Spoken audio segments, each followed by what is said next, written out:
Hi everybody, Dr. Zach here, and I just wanted to take a couple of minutes on this Saturday to check in with you and to find out, how scared are you still?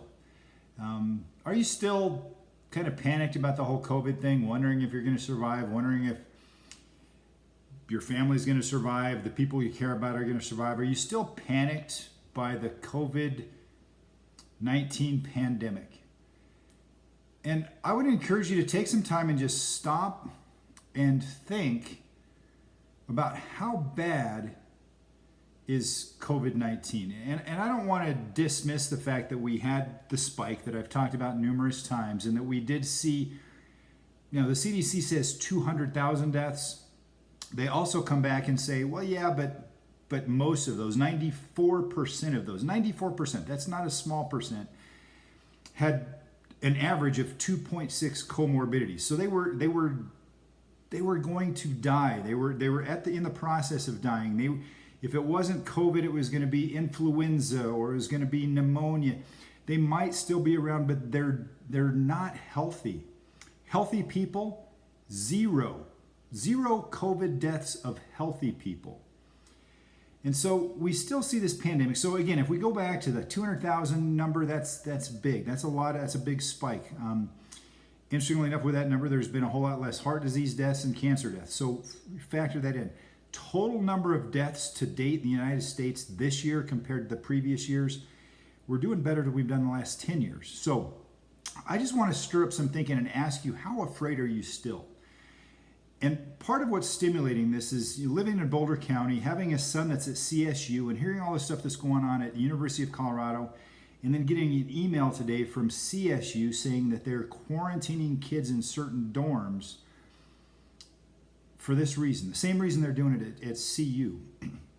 And it's this. They've been checking wastewater, sewage water from the dormitories.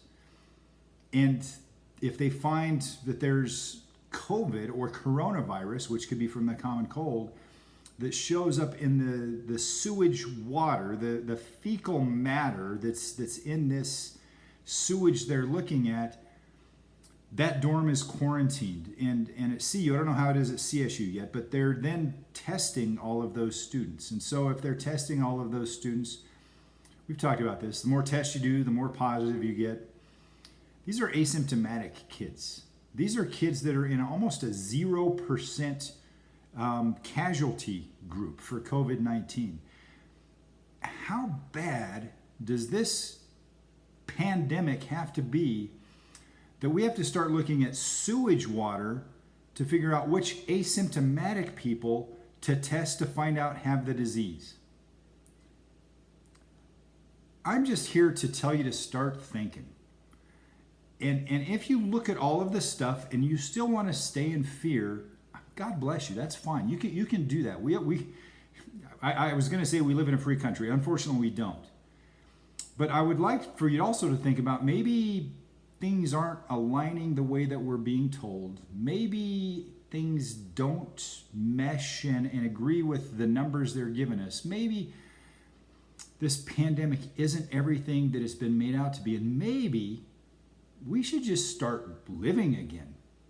And I would say it even this from the very beginning, is that if we're going to die, we may as well die having fun. We may as well die loving our family. We may as well die living a life instead of hiding out in a cave and curling up and shutting down everything. So again, Saturday, I just wanted to shoot out a quick video, and I was a little bit stirred, but I want you to think about, how scared are you? I'm not. I know I'm going to die anyway. I've got a 1-in-1 chance. I'm going to die living.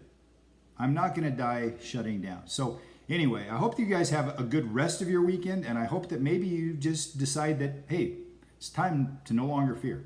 Let's just get back at it. Let's make our life the best we possibly can. Until next time, this is Dr. Zach. God bless you. And as President Trump would say, God bless the United States of America.